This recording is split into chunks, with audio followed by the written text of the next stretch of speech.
I was always a solitary soul, finding solace in the strokes of my brush and the vivid landscapes that danced across my canvases. But even the most dedicated artist occasionally yearns for a change of scenery, and so, I left the bustling city behind and sought refuge in a remote cabin nestled deep within the woods, a place where I hoped to find inspiration for my art. The cabin was a weathered, solitary structure, surrounded by a sea of towering trees that stretched far into the horizon. Their branches seemed to reach out to me like spectral fingers, beckoning me into their embrace. The forest whispered secrets to those who dared to listen, and I, with my heart filled with wanderlust and creativity, was eager to heed its call. At first, the woods offered me the peace and solitude I craved. The days were filled with the dappled sunlight filtering through the leaves, the gentle rustle of the wind through the branches, and the occasional visit from woodland creatures that ventured near my cabin. It was a paradise for an artist, and I reveled in my newfound serenity. But as the sun dipped below the horizon and the woods were bathed in the eerie glow of moonlight, I began to hear it, the whispering. At first, I dismissed it as the rustling of leaves or the creaking of old trees, but it soon became clear that the voices were more than mere figments of my imagination. The whispers were faint, like distant murmurs carried on the wind. They spoke in a language that was alien to my ears, a language that seemed to belong to the very heart of the forest itself. I tried to ignore them, to focus on my art, but the whispers grew louder and more insistent with each passing night. I ventured deeper into the woods in search of the source of the whispers, my canvases and brushes in tow. The voices seemed to beckon me further, leading me down winding paths and through thickets that I had never before explored. I was entranced, drawn into the heart of the forest by an irresistible force. It was there, deep within the woods, that I stumbled upon it, an ancient, gnarled tree with roots that seemed to stretch down into the very bowels of the earth. The whispers emanated from its twisted branches, a chorus of eerie voices that sang a haunting, mournful melody. It was as if the tree itself was alive, its ancient spirit bound to the heart of the forest. With trembling hands, I set up my easel before the tree, determined to capture the essence of the whispers on canvas. But as I dipped my brush into the paint, the voices grew louder, their words echoing in my mind like a relentless chant. I tried to capture their essence, to express the sorrow and longing that filled the air, but the whispers eluded me, slipping through my fingers like smoke. As the days turned into weeks, I became consumed by my obsession with the ancient tree and the haunting melody of the forest.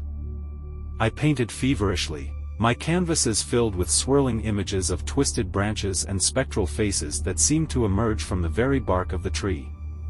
The whispers were no longer mere voices, they had become a symphony of madness that played incessantly in my mind. I began to lose track of time, the boundaries between day and night blurring into a never-ending cycle of creation and obsession. I stopped eating, stopped sleeping, driven by an insatiable need to capture the essence of the whispers on canvas. The world outside my cabin became a distant memory, a fading dream that I could no longer grasp. It was then that I began to see them, the spirits of the forest. They appeared as ethereal, ghostly figures that flitted among the trees, their eyes filled with a melancholy longing. They seemed to beckon to me, their spectral hands reaching out as if to guide me deeper into the woods. I followed them, my footsteps echoing in the silence of the forest. The whispers grew louder, their words now clear and distinct. They spoke of ancient sorrow, of a world that had long been forgotten, and of a destiny that was inexorably tied to my own. I reached the heart of the forest, a place where the trees seemed to converge into a towering canopy that blotted out the sky. The spirits surrounded me, their forms shifting and changing like wisps of smoke. They reached out to me, their fingers brushing against my skin like a chill breeze. And then, as if in a trance, I raised my brush and began to paint. The whispers surged through me, guiding my hand as I captured the essence of the spirits on canvas. It was as if I had become one with the forest, a vessel through which its ancient secrets could be expressed. As I painted, the spirits' faces took shape on the canvas, their mournful eyes staring out at me with a haunting intensity. I could feel their sorrow, their longing, and their need to be remembered.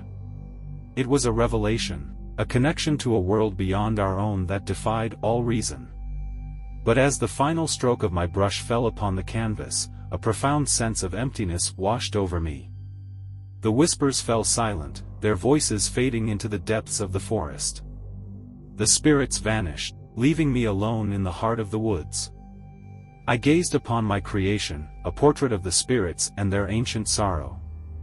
It was a work of unparalleled beauty and haunting power, a testament to the madness and obsession that had consumed me. I knew then that I had given everything to the forest, that I had become a part of its history and its secrets.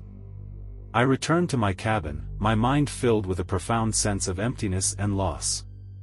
The whispers were gone, the haunting melody of the forest silenced. I knew that I could never capture that elusive essence again, that I had paid the price for my obsession.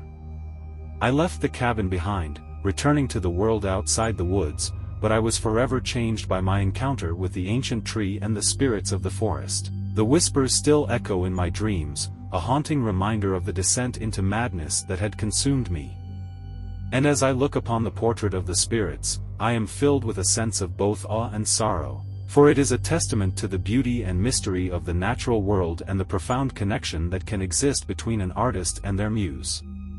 But it is also a reminder of the dangers of obsession, of the fine line between creativity and madness, and of the price that one can pay when they venture too deep into the heart of the unknown.